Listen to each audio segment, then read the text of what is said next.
ही खाना बनाई देब कह में तो गोरा बोदा भाई देब हम ही खाना बनाई देब कह में तो गोरा बोदा भाई देब हमारा गई गोरी दुल्हा बना गई दुल्हा बना हमारा गई गोरी दुल्हा बना गई दुल्हा बना हम ही खाना बनाई देब कह में तो गोरा बोदा भाई देब हम ही खाना बनाई देब कह में तो गोरा बोदा भाई देब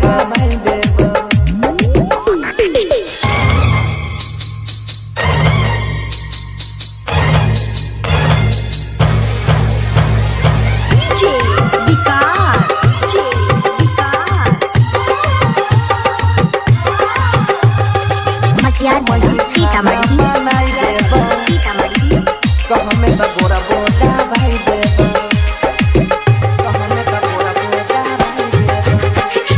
हमारा सन का नहीं मिलता गे दुल्हा दिबिया बार के गोरी खोई जाले दिबिया बार के गोरी खोई जाले हगे हमारा जैसन तोरा मिलता ना दुल्हा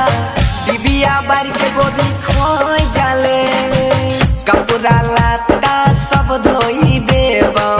रतिया में गई से जो सजाइब आबे ना हमारो जियारा जुड़ा गई जियारा जुड़ा हम ही खाना बनाई देब कह में तो गोरा बोदा भाई देब रोज रोज खाना बनाई देब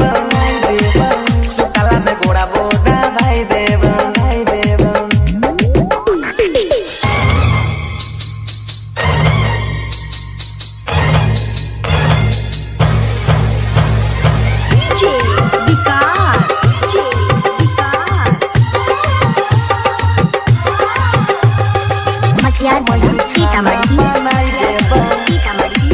कह में तो गोरा बोदा भाई देब अभी कोनो चीज के तोरा कमी नहीं होता बापू हमर अमीर गे अभी कोनो चीज के तोरा कमी नहीं होता बापू छै हमर अमीर गे कहे छो बनसी सुन के गोरी अजब गजब के लागै छौ जोरी बाबा बोले से दुआ मना गई दुआ मना हम ही खाना